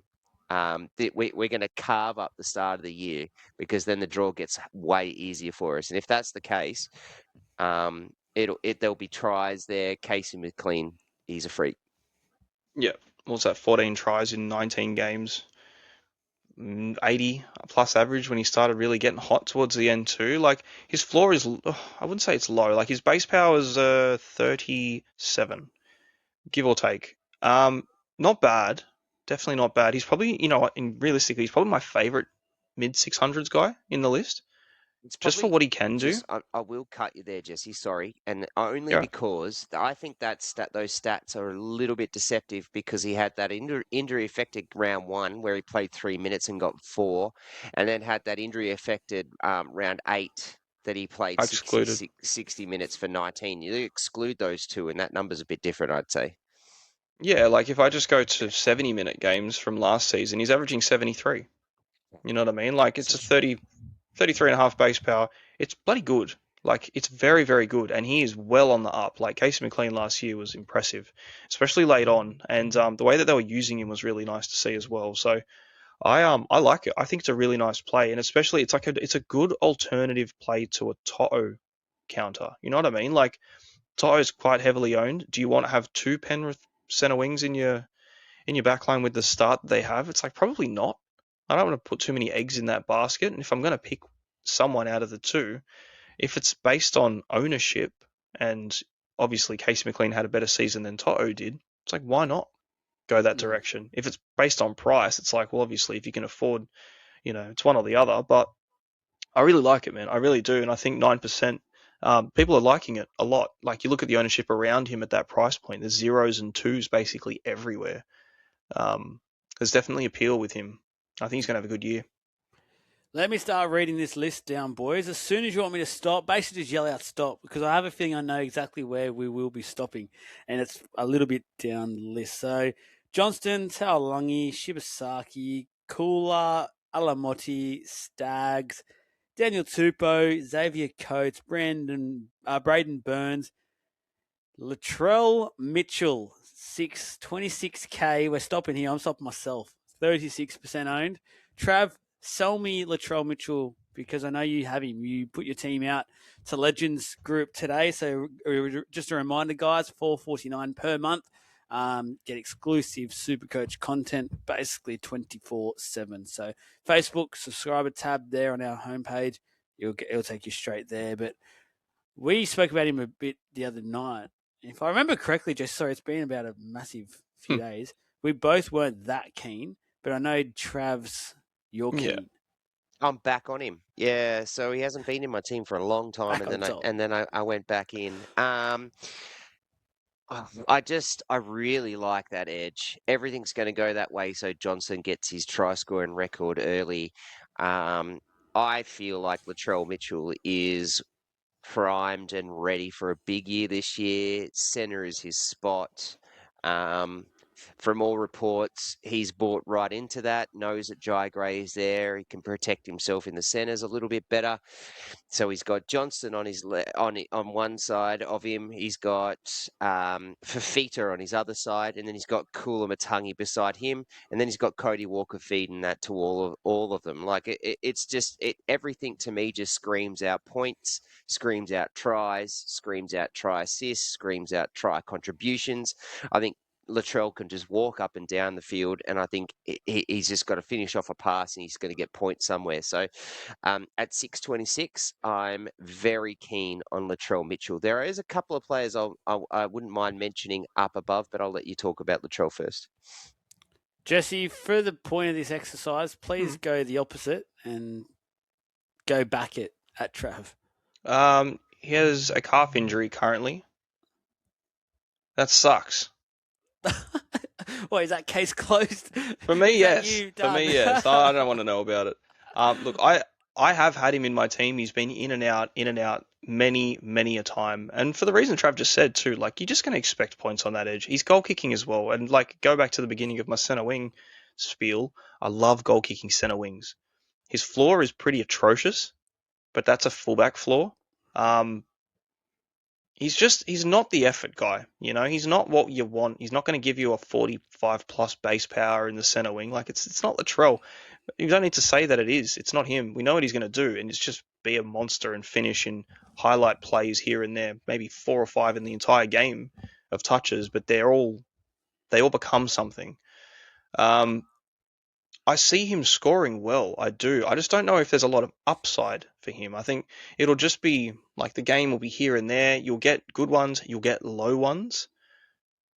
He'll probably end up with a 65 average at the end of the season, maybe a 70 if he's really going well. And Rabbitohs are flying and his goal kicking is fantastic and it's just a floor thing. But it's a hard one to not sell. You know what I mean? I don't even think I really sold and turned people off him when we did the Rabbitohs pod. I really don't think I was that much of a deterrent about it. I kind of want to see again. And I spoke about, having a lot of Rabbitohs players in my team. I do. I've got Jai Gray currently. So like you go into my 2RF, I've got a couple more. Like there's players about, and I just don't know if I want to have that many eggs in the basket with the early buy. But it's a hard one to ignore when his ownership is so high. It's so high, and you just don't want to get punished immediately by not having him because you're like, it was so obvious. That's the thing that I feel like I'm going to come back to with Latrell Mitchell is it was so obvious, and we didn't start with him. And that's kind of where I'm falling into, but I don't have him currently. There's a good chance I don't get him because I really spoke myself into getting Val Holmes, and I'm really keen on doing that myself. So, yeah, I don't hate the pick. I really don't. I just think because I've done it many times. I don't know. It's a tricky one because when you just go into a season with a calf injury and it's just like, is he going to niggle? Is it just going to be shit? Is he going to be just doing weird things? Is he going to be lazy? It's like probably answer to all those questions is probably yes. But it's Latrell. He doesn't need too much to do something special with. this is a 5-minute full circle moment. You started on the calf and you've ended up back on the calf. So, guys, don't go Latrell Mitchell because he has a calf issue. Is basically the. It'll be fine next week, and I'll just be like, doesn't matter. I still get him. He's in my team. Yeah, there you go. There's one side of it. So it's not a bad pick. You're not going to shit the bed with Latrell Mitchell in your centre wing. Far out. Maybe not. Anyway, happy to move on. I will just. There are 3 players that I'm very surprised are such low ownership with good prices and good average, all young, all going to get better. And I think there's only one reason why a couple of them are out. But Cooler is just a stud. At 1% ownership, Paul Alamotti's year that he finished last year, and the way that he was like a god. The way that he finished last year, and Katoni Stagg's year last year just showed that he's now starting to get attack, becoming more aggressive, getting more attacking. There are 3 guys that we just skimmed over, but I think are just actually fantastic buys. I think so too. I really like out of a lot of them. Obviously, Alamotti in the NRL finals, Supercoach finals last year was like the man. He was the captain option. He was just a freaking weapon. 1%. Hey, he's completely overlooked who's around him. Out of the 3, I'm not really that keen on Cooler. I think Cooler, there's patches where he does well, fullback, but I really from last year liked what Katoni Staggs did. I picked him up in draft when he came back from whatever the layoff was long term, and it just changed my entire opinion about him because you start to watch him and he just really switched it up. Like Madge got a lot out of Staggs, and it was always expected to happen. And I just think, now it's the same thing we kind of see from Walsh, is like Staggs is sort of pushed up as well to this dude. I don't ever expect his ownership to climb up at all at any point of the season, but I also don't expect him to drop too much in coin. I think he'll be an awesome pod play, and I'm very keen on him in draft again. It's just a hard one to buy into a classic format, but all super valid, hey, all really valid, all super low ownership. It's exciting. Let's go for another little slide because I just had Ronaldo Militolo's next. He's in 1% of teams currently. Guys, get him out. He has an ACL and he's not back for basically the year. So just hop on out of there, and you don't want to be 76.24K for enough either. So how's the Supercoach app? Got a big thumbs up next to his name too. Tommy Sangster and Supercoach, guys. Seriously, worrying about your parties and that you're throwing. Why don't you just get some things right? You got what have the Sharks done? You've got a thumbs up next to their winger who's out for the year, and you've also got KL Ero's first name not even correct. So anyway, let's move on. Phil Sami, Josiah Karapani, Taylor May's got the buy, so not a talking point at this stage after the first week. I'm sure the boys will talk about him. Unders. In terms of price. Priced off his 70 average. Oh, yeah. But you'll talk about him obviously after the first week. So. We will. Lee Hopewadi sort of just has fallen away, in my opinion, a bit, so no value there. Greg Marju, 611K, 1% owned. Apparently, if rumours, actually, not if rumours are correct, because the coach continues to deny it, which I find very, very funny.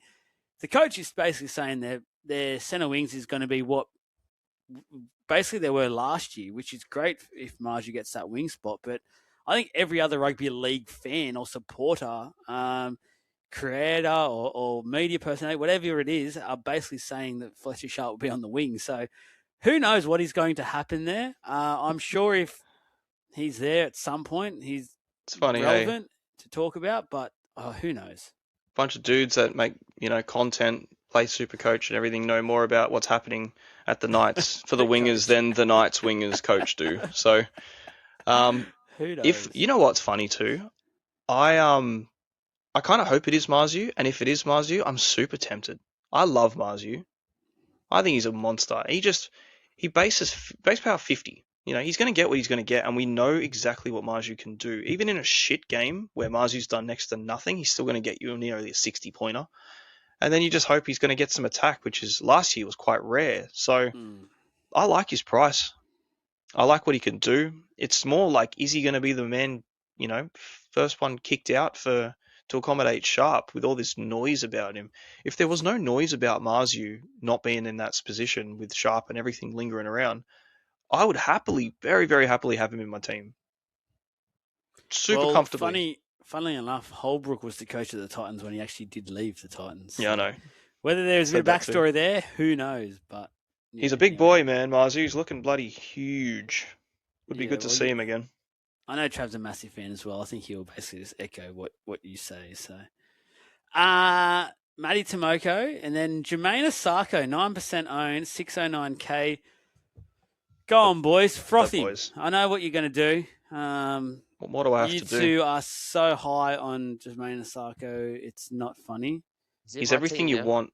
Yeah, he's everything you want in your centre wing. He's in my team. He's very rarely left it. He scores Why tries. do you say this? He kicks goals. They've got a good draw. I can just plug a Dolphins guy and wait till Origin. He's got upside. He has downside, but that's very minimal. And because of the kicking, and I think the Dolphins are going to continue to keep scoring, he's always going to have a decent floor. They had that run where they were putting 40s and 50s and just dominating everyone. And that literally pushed his floor up by goal kicking for 30 points a game. Mm-hmm. 30 plus as well. Nothing. Who cares? If you can get yourself an extra 30 to 40 points just in goal kicking, you're allowed to do nothing. Like, I'm fine. You know what? Points are points, Joel. It doesn't matter where they come from. We talk Supercoach. That's what you got to. That's what you have to learn. This is Supercoach. If you can get 40 points in goal kicking, you are in a team every day of the week. You are 100% of a buy. That's points. It's just there, and it's there for the taking. And the Dolphins are a very attacking side, and it's going to happen. And he's going to be a part of it too. Like, they're a very left side heavy team when it comes to their attack, especially because Herbie's just so good. The opportunity that Asako gets out on that right wing usually does something with it because it's pretty few and far between. It's just, is Avarillo going to be the man inside him again? Kind of hope not, but I expect it. It just sucks for a bit for him, just in general. But man, Asako is exactly what I want out of a Supercoach winger, if I'm going to get a winger in particular for anything. But yeah, massive big games. Got 3 tons last year, almost 4 with a very close one. A couple low ones here and there, but like, you get them. He's going to score 50 plus more often than not. Last year as a winger, they all score. That's low. Right. They have it because that's what it is, right? That those spots will take a hit every now and then. He's going to do that. Of course, you've got 2 sides of the park, but he scored 60 plus last year, 43% of the time. Oh, that's his career average as far as it goes. Last year, he scored 60 plus 50% of the time. I'll take that. If I can get what he's priced at, half the time, it was an 80 plus 25% of the time. So just on those kind of stats, I'm like, yeah, man, give it to me. I'll take it. All about it, man. I love Asako.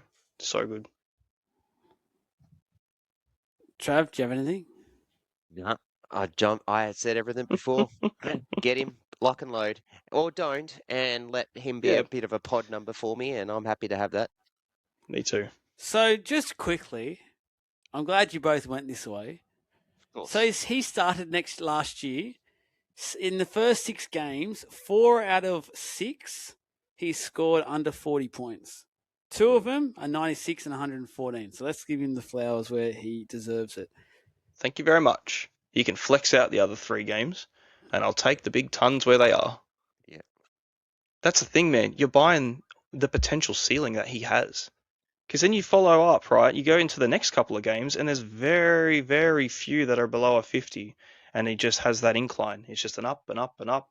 And then you got that 132, which is really nice. Name me another couple wingers around his price point that can do that. I'll get him in then. No worries. When do you know it's going to happen?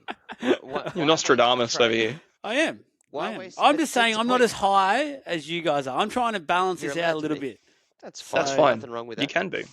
Exactly 9%. Right. I do understand the 9%. I get it. Take me back 2 years and you got Asako and Marzu being number 1 and 2, and they're both in the low 600s, and I want them back. I want them back in my team. Both of them. You got the nostalgia vibes coming back. Stephen Crichton next, 4%. bit of goal kicking there as well, but 600K, no thanks. Nope. Tommy Jenkins, Brian Toto, 598K, 26%. Cha-ching. He's in my team. I'm all for it. Yeah. Yeah, He's in my I team don't again as have well. much to say about this one. Yeah, he's in my team again as well. I had him out. The fact they've got a hard draw, just for me, makes him even more of a buy. Yeah. That's when I posted my team today and I put him back in my team. That was exactly why I did it, because he's that guy that just does that hard work. So his base is just going to be so high, just literally because those games are going to be close. They're going to kick it wide because that's what you have to do to get against Penrith. Kick it wide. He's going to get underneath. He's going to get his 250, 300 meters. Hopefully a few tackle busts and things like that as he goes through. Yeah. I'm very keen on Toto at under 600K. I mean, Brian Toto under 600K. Just can't believe I'm saying that. Yeah, and that's why he's super appealing. His price point is under 600. It's like sub 600 Toto is an auto buy, I think. The last 2 seasons he averaged 70 each. No difference in base and power. Maybe 2 points, a point and a half here and there. It's a 36.5. Actually, that's not even, is it? That's just base. 48, 51, 46 the last 3 years in base and power. So, really close to where he's kind of priced at. The only difference is last year he only scored 5 tries and he was hampered a lot in those games and he still, managed to find his way to that average. But yeah, Toto's way more than what he's priced at, just going off how bloody good he is. And yeah, he's an easy buy, I reckon. Nick Meaney with the goal kicking, 598, 8% currently. Keep an eye on him. Kind of tempting, yeah. I see the appeal there, to be honest. I do. Because he's got it. If goal kicking's there for him, he's pretty limited most times in what he can do elsewhere. But, hey? He had goal kicking last year. Not for all of it. For the majority of the year, he had goal kicking last year. It's I think what you've got here is Nick Meaney at 61. That's about Nick Meaney, to be honest. It's the fullback that changes him. You're not getting anything else. If Farlingo shits the bed or gets an injury and Meaney goes to fullback, you're buying him. People will jump on him. Absolutely. And so rightly so. But while he's a centre, no.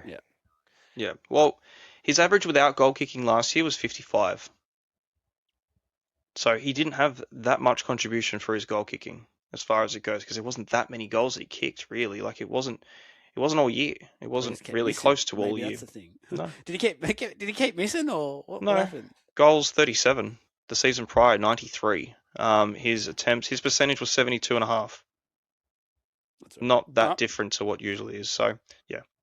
One to keep an eye on, but obviously the little advice there is sooner, and I don't think you need it. As soon as if you ever did go to fullback, get on. Josh Adokar.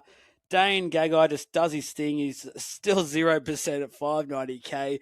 No shock there if he ends the season. We're all just talking about, again, another year where we should have just got him from the start and just plugged away. And pretty much. Could have just easily got through.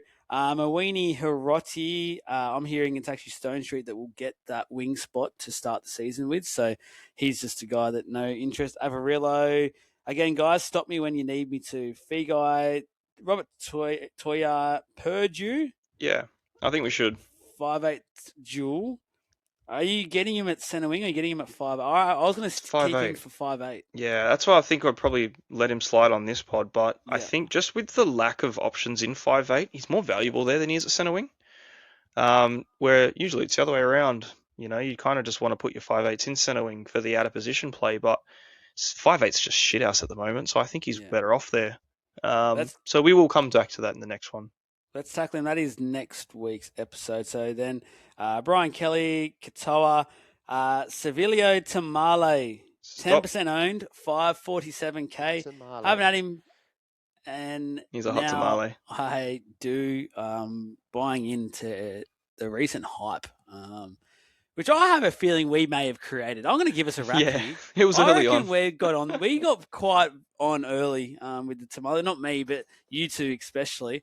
Trav didn't like it.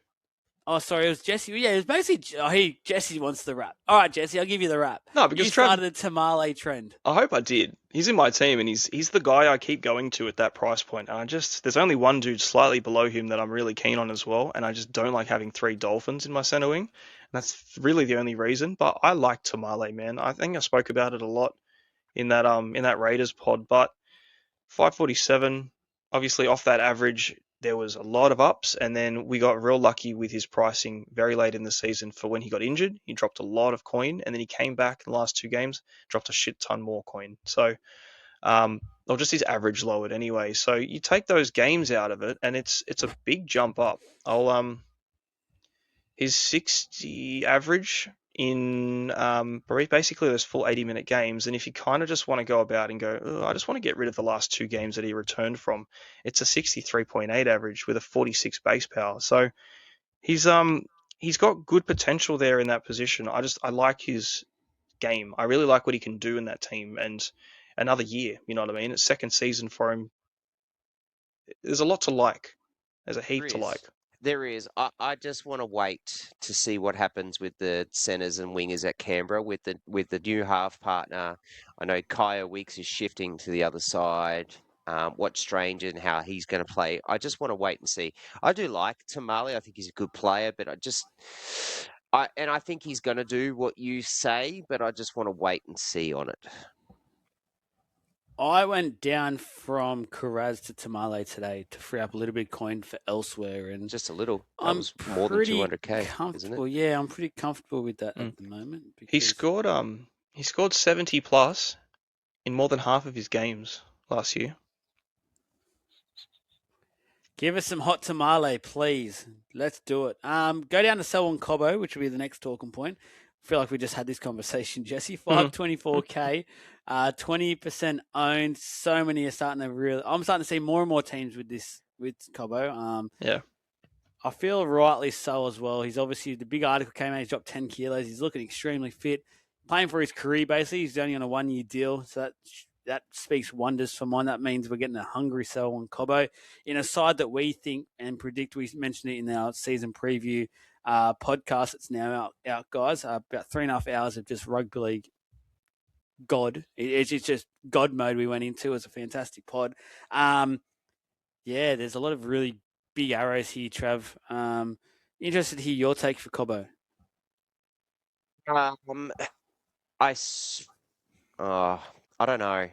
I just don't know. I need to wait and see. Like I know, I said in the pod, like he's playing for his career, right? I get it. I love that he's got his 12-month contract, which means that he's actually playing for something for next year as well. Everything's pointing towards it, but I want Asako and Herbie first, and I don't want 3 Dolphins starting in my 4 center wing spots. So for me, it's not on my radar, but I get it. I get why everyone else is doing it, because I think he's going to be on the correct edge. He's going to score tries. The whole Dolphins team's going to score tries, and it's not even just going to be about him scoring tries. I think he's just going to work his ass off. Like, he's got a lot to prove this year. We all called for him to be playing at the Broncos last year, and they just wouldn't do it. And there was lots of reasons for why. But yeah, there's everything this year just points towards Cobbo being a gun. But I'm just going to have Herbie and Asako at this point for my own team. Yep, that's the way that I'm looking at it as well. But I have a really good feeling about Cobbo, and it's kind of like, I feel like I'm almost doing myself in, because when you get those gut play vibes and you go against them and they always pay off, and you just go, why didn't I? Like I felt it the entire preseason. I do want to see what he can do. He has never averaged more than 60 in a season. In his highest ever season, he averaged 59. He scored 19 tries that year. Last year, he scored 6. So with his 53.7 average, if he can up himself another 12, 13 tries to his record, which is on a fantastic attacking edge outside of Herbie as well. Bostock had a fantastic average outside of Herbie. Like, Cobbo can do a lot with that. It could be anything, man. It really could. Yeah. I see the pick, and like if you're going to go as well, obviously look at the ownership outside of things too. There's a lot more people going Cobbo than they are Asako. Me and Trav personally, we're just going the Asako route, maybe safety first in my opinion. But you could definitely go for a Herbie Cobbo, and then find yourself with another 600-700k center wing in the middle there, and then you're not overstacking in Dolphins. But they don't have their buys around 6. No, 6 or so. No, the Dolphins don't have a bye until late. No, they have a bye. Oh, you're right. They have the bye in 6. Yep. There you go. So it is round 6. Another issue is how is your centre wing going to look if you do go for 3 of them or 2? You know what I mean? It's just rough. But you're going to have at least 2 if you're picking Herbie as well. So yeah, I like the pick, man. I really do. I like it a lot. So yeah, Cobbo's hot on my radar. He could very well end up in my starting team. I respect those with the balls to do it from the start. I have got him sort of in the Latrell boat for mine, where I just have to watch it first. Happy to get hurt by it, and then I'll just be jumping straight in as soon as I see it happening. Going to go down a little bit here to just quickly on Tarnatil Picky. Obviously, it looks like probably won't get the fullback spot, but if he ever does get this fullback spot for the Warriors, you want to go up a little bit? Yeah, but just skip past Dom Young. I don't want to talk about Dom I Young. would too. Yeah. No, thanks. You reckon?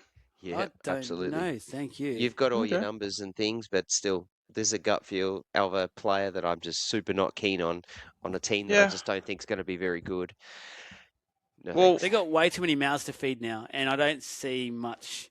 But they've also got a completely different half combination, and we're talking about them going left forever, like they've always done. Like Sandon Smith didn't always want to go left, and if he's the 7, like you gotta humour the Dom Young play.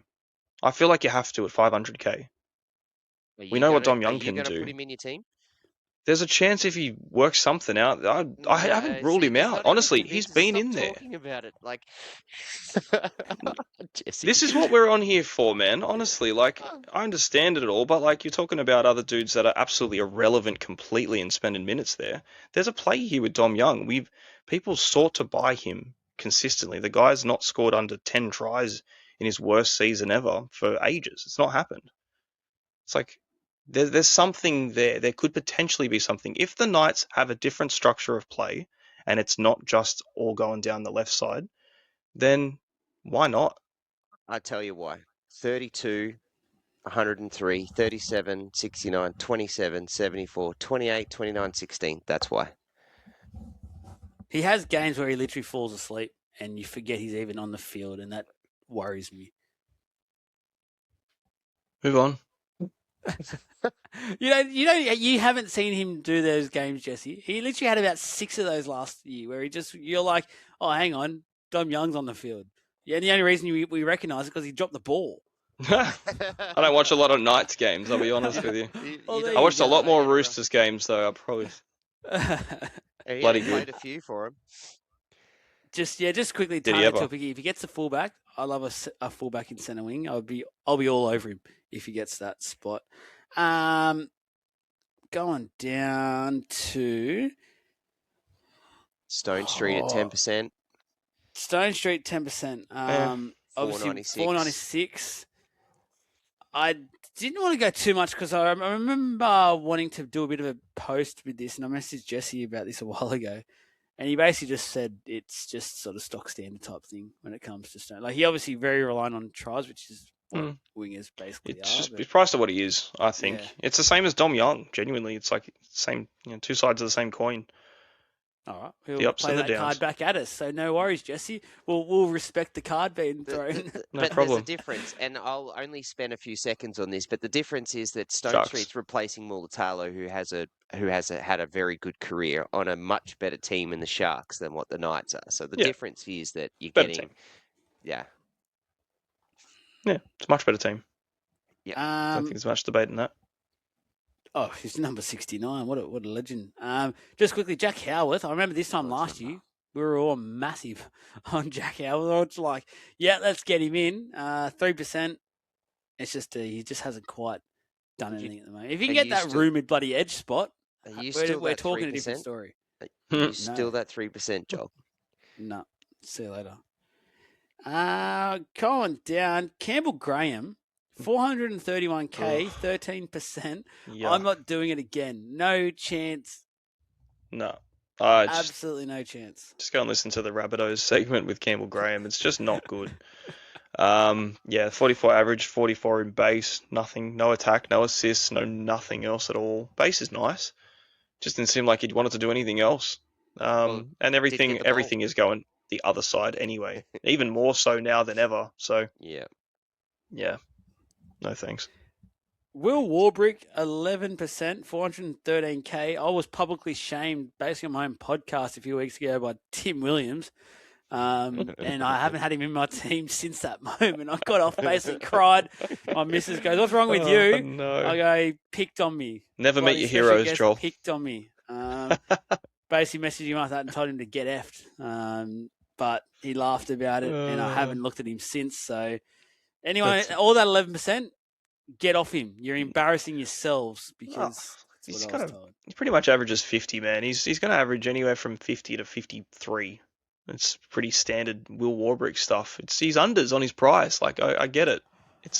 He is technically, for his entire stat line of everything he's ever done, he is unders based on the return and how many games he played from last year. Even look what he averaged last year, he's still under. But it's just not pretty.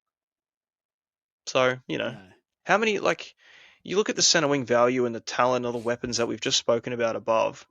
Is Will Warbrick the guy you want to be sitting there? Unless he's your centre wing 5 and you've just found yourself with excess coin and you can have someone who's pluggable there at low 400s, yes.